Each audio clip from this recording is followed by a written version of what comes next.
নমস্কার, আমি KP astrologer চিরঞ্জিত। আশা করি সকলে ভালো আছেন। আজকে যে বিষয় নিয়ে আলোচনা করব সেটি হলো রবি গ্রহের গোপন রহস্য।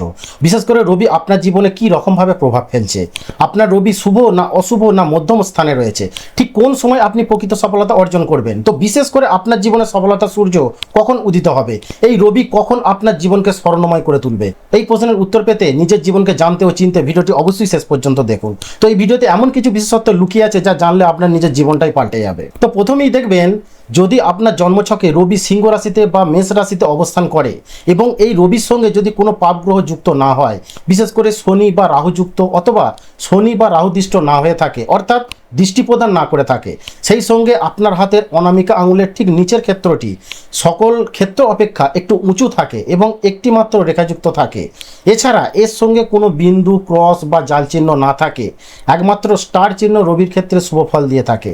এই স্টার চিহ্ন রবির ক্ষেত্রে সকল কার্যে সফলতা দিতে সাহায্য করে। অর্থাৎ রবিতে যদি এমনটি থাকে, অর্থাৎ রবি গ্রহ শুভ অবস্থানে থাকে এবং সকল ক্ষেত্র অপেক্ষা উজ্জ্বল, মসৃণ এবং উঁচু থাকে ও কোনোরূপ কাটাকুটি, ক্রস, তিল, বিন্দু, জাল চিহ্ন যদি না থাকে, শুধুমাত্র স্টার বা চতুষ্কোণ চিহ্ন থাকে, তাহলে ধরে নেওয়া যায় যে রবি আপনার শুভ অবস্থানে রয়েছে। ফলে এই রবি যদি শুভ অবস্থানে থাকে বা জন্মছকে যদি রবি শুভভাবে অবস্থান করে, তাহলে আমি আগেই বলেছি, রবি যদি সিংহ রাশিতে তার নিজস্ব গৃহে অবস্থান করে, এছাড়া রবি মেষ রাশিতে তুঙ্গস্থ হয়, ফলে এই দুটি গৃহে যদি অবস্থান করে কোনো পাপ গ্রহযুক্ত বা পাপ গ্রহদৃষ্ট না হয়ে থাকে, এমনকি যদি রবির দশা চলে, তাহলে সেই সময় আপনার সফলতা সূর্য উদিত হবে এবং অর্থাগমের পথ সুগম হবে এবং আপনি অর্থনৈতিক দিক থেকে প্রচুর এগিয়ে থাকবেন। বিশেষ করে এই রবির শুভ প্রভাবে আপনি রাজ সম্মান পাবেন, সেই সঙ্গে বিশেষ করে বিচার কার্যে বিচারক হতে পারেন এবং সেই সঙ্গে নেতৃত্ব, প্রভুত্ব, কর্তৃত্ব, মন্ত্রিত্ব বা রাজনৈতিক কার্যে সফলতা অর্জন করতে পারেন। শুধু তাই নয়, এর সাথে সুনাম, যশ, প্রতিষ্ঠা বৃদ্ধি পাবে।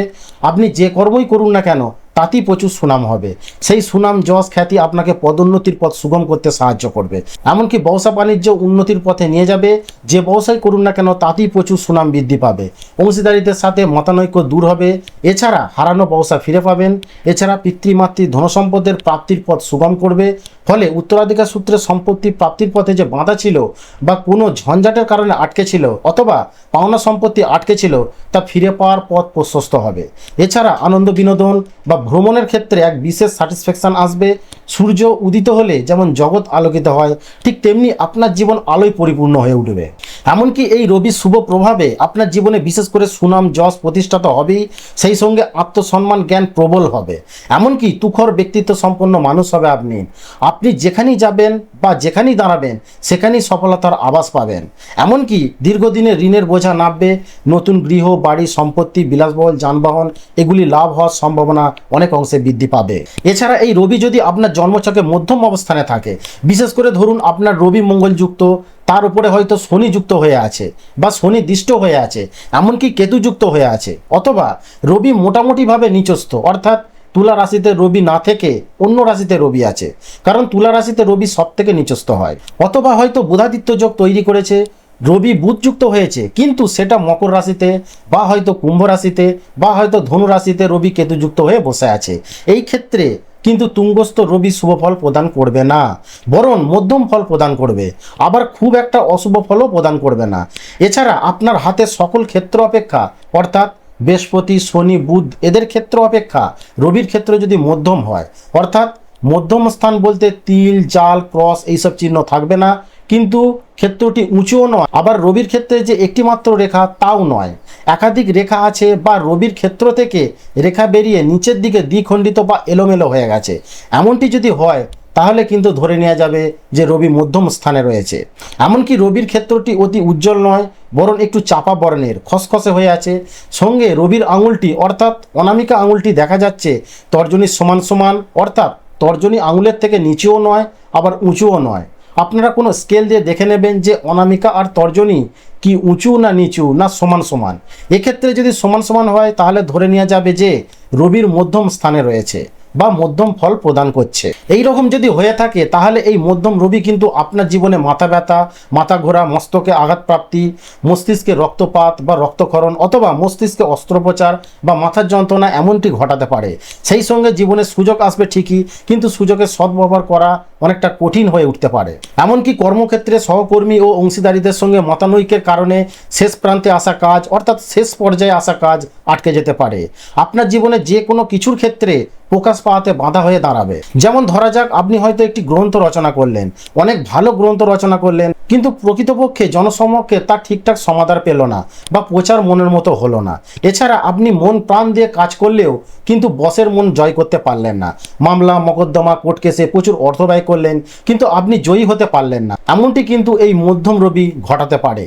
এমনকি এই মধ্যম রবি কিন্তু আপনাকে নিদ্রাহীনতায় ভোগাতে পারে, এমনকি ঘুমের ওষুধ ব্যবহার করতে হতে পারে।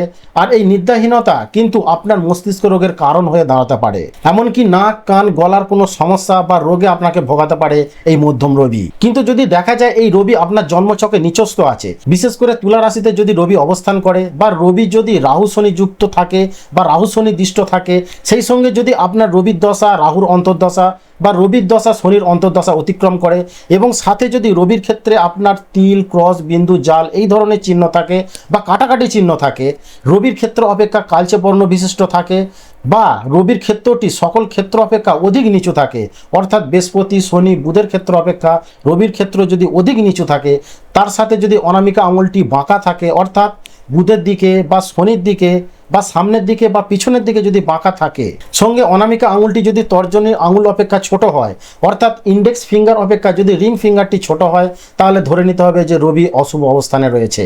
ফলে এই অশুভ রবির জন্য জীবনে কোনো এক সময়ে মানসিক ক্লেশ, হার্টের ট্রাবল, রক্তচাপ বৃদ্ধি, মস্তিষ্কের ব্যাধি, মানসিক উন্মাদ দেখা দিতে পারে। এর সাথে প্রচুর রাগ জেদ অহংকার দেখা দিতে পারে, কিন্তু সেটা বাস্তবায়ন হবে না। অর্থাৎ আপনি রাগ জেদ অহংকার দেখাবেন, কিন্তু সেটা অন্য কেউ মেনে নিতে চাইবে না। আপনি হয়তো তাকে একটা ভালো মন্দ কথা বললেন, সে তখন আপনাকে ঘুরিয়ে মুখের উপর আরও 5টা কথা বলে দেবে, আপনাকে সে ঘুরিয়ে আঙুল দেখাবে, এমনটা ঘটতে পারে। সেই সঙ্গে অশুভ রবি কুষ্ঠব্যাধিতে অনেক সময় ভোগাতে পারে, অর্থাৎ ক্ষত হলে সেই ক্ষত ঝট করে নাও সারতে পারে। এমনকি যদি নারী জাতি হয়ে থাকেন, তাহলে জীবনের কোনো এক সময় স্ত্রীজনিত রোগ অর্থাৎ গাইনো প্রবলেম দেখা দিতে পারে। এছাড়া জন্মছকে যাদের রবির ক্ষেত্র অশুভ থাকে, বিশেষ করে বাল্যকালে তাদের হাম বসন্ত তর্কা ইত্যাদি রোগ দেখা দিতে পারে এবং কোনো উচ্চস্থান থেকে পড়ে পতনজনিত কারণে মস্তিষ্কে আঘাত লাগার সম্ভাবনা থাকে। এছাড়া পিতার ক্ষেত্রেও কিছু অশুভ ফল দেখা দিতে পারে। হয়তো এমনটা দেখা যেতে পারে পিতা প্রচুর সংগ্রাম করে আপনাকে মানুষ করেছেন বা পিতা বহু রকম রোগ ব্যাধিতে ভুগেছেন এবং সেখান থেকে প্রচুর অর্থ ব্যয় হয়েছে, অথবা জীবনে কষ্ট যেন কোনো মতেই বেজু ছাড়তে চাইছে না। সেই সঙ্গে পিতার অর্থ সম্পত্তি ক্ষতিগ্রস্ত হয়েছে, এমনকি অল্প বয়সে পিতাকে পর্যন্ত হারাতে হতে পারে এই অশুভ রবির কারণে। এছাড়া রবি যদি আপনার লগ্ন থেকে সমসপ্তমে অবস্থান করে এবং সাথে পাপগ্রহ যুক্ত বা পাপগ্রহ দৃষ্ট হয়, বিশেষ করে শনি রাহু যুক্ত বা শনি রাহু দৃষ্ট থাকে, তাহলে কিন্তু দুর্ঘটনা জনিত কারণে অস্থিভঙ্গ ঘটার সম্ভাবনা অনেক অংশে বেশি হয়ে থাকে। সেই সঙ্গে যেন জীবনী শক্তি ক্রমাগত কমতে থাকে, অর্থাৎ আপনি জন্মকালীন সময়ে বা বাল্যকালে সুস্বাস্থ্যের অধিকারী ছিলেন, পরে বয়স বাড়ার সাথে সাথে যেন ক্রমাগত জীর্ণশীর্ণ হয়ে পড়ছেন, শরীর যেন আস্তে আস্তে শুকিয়ে যাচ্ছে, ধীরে ধীরে যেন বলহীনতা হয়ে পড়ছেন। এছাড়া অশুভ রবির প্রভাবে কর্মের জায়গায় পদের অবনতি হতে পারে অথবা সাসপেন্ড হবার পরিস্থিতি তৈরি হতে পারে। কিন্তু রবি যদি মধ্যম অবস্থায় থাকে, তাহলে কর্মে পদোন্নতিতে বারবার বাধাপ্রাপ্ত হতে পারে। কিন্তু রবি যদি শুভভাবে অবস্থান করে, তাহলে আকস্মিক পদোন্নতি হয়ে থাকে। মনে রাখবেন, অশুভ রবি কিন্তু আত্মীয় স্বজন থেকে বিচ্ছেদ ঘটায় ও একাকী জীবনযাপন করতে বাধ্য করে তোলে। এর সাথে সুনাম যশ মান মর্যাদা নষ্ট হতে পারে, এমনকি চোর ডাকাত চিটিংবাজ পকেটমারের খপ্পরের জীবনে কোনো না কোনো সময় পড়তে হতে পারে। কিন্তু এই রবি যদি শুভভাবে অবস্থান করে, তাহলে আমি আগেই বলেছি সুনাম যশ খ্যাতি বৃদ্ধি পাবে। যে কাজে আপনি হাত দেবেন সেই কাজই কম বেশি সফলতা পাবেন। বিশেষ করে আপনার হরস্কোপে রবি ঘুরতে ঘুরতে অর্থাৎ ট্রানজিটের সময় যখন শুভ অবস্থানে আসবে, অর্থাৎ মেষ রাশি বা সিংহ রাশিতে প্রবেশ করবে, এর সাথে কোনো পাপগ্রহ যুক্ত বা পাপগ্রহ দৃষ্ট না থাকবে, বিশেষ করে সেই সময় এই ভালো দিকগুলি আপনার সাথে ঘটবে, অর্থাৎ সেই সময় এই শুভ ফলগুলি প্রদান করবে এবং অর্থনৈতিক পরিকাঠামো ধীরে ধীরে বৃদ্ধি পাবে এবং একসময় আপনি বহু সম্পদের মালিক হয়ে উঠতে পারবেন। তো আপনার রবি যদি মধ্যম বা অশুভ অবস্থায় থাকে, তো এমতো অবস্থায় আপনি কি করবেন বা কিভাবে এই অশুভতার হাত থেকে আপনি রক্ষা পাবেন? এক্ষেত্রে আপনাকে রবির প্রতিকার করতে গেলে অনেকগুলি বিষয় খেয়াল রাখতে হবে। কোন অবস্থায় আপনি রত্ন অর্থাৎ চুনি পরিধান করতে পারবেন আর কোন অবস্থায় আপনি পরিধান করতে পারবেন না তা বিশেষভাবে খেয়াল রাখতে হবে। আপনার অশুভ বলে আপনি যেটা সেটা পরিধান করে নেবেন সেটা করা যাবে না, বা রত্ন পরলেই আপনি শুভ ফল পাবেন সেটাও কিন্তু নয়। অনেক ক্ষেত্রে রত্ন পাথর পরার প্রয়োজনই পড়ে না। এছাড়া চুনি পাথর পরার আগে দেখতে হবে যে আপনি শনির প্রতিকার করেছেন কিনা অথবা রাহুর প্রতিকার করেছেন কিনা, কারণ এক্ষেত্রে একসঙ্গে চুনি নীলা বা একসঙ্গে চুনি গোমেদ পরিধান করতে পারবেন না। রবির অশুভ প্রভাব কমাতে রবির গ্রহের মন্ত্র জপ করতে পারেন। এছাড়া প্রতিদিন সকালে উঠে সূর্যদেবকে প্রণাম করুন। এছাড়া রবির অশুভ প্রভাব কমাতে আপনি বিল্বমূল ধারণ করতে পারেন। এই বেল গাছের মূল আপনি সূর্য ওঠার আগে রবিবার তুলে এনে পুরুষদের ডান হাতে ও মহিলাদের বাম হাতে লাল সুতোয় পরিধান করতে পারে। এছাড়া শ্বেত আকন্দ গাছের মূল পুষ্যা নক্ষত্রের রবিবার যদি কখনো পড়ে তাহলে সেই পুষ্যা নক্ষত্রের রবিবার তুলে এনে একটি তাবিজে ভরে পুরুষেরা ডান হাতে ও মহিলারা বাম হাতে পরিধান করতে পারেন। সাথে পিতা মাতা ও গুরুজন ব্যক্তিদের সম্মান করুন, বিশেষ করে আপনার পিতার আশীর্বাদ নিন। তো এগুলি করলে বা মানলে আপনি অনেকটাই শুভ ফল পেতে পারেন।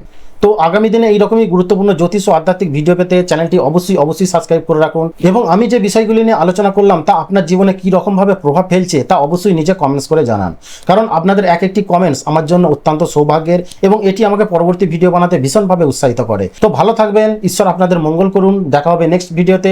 নমস্কার।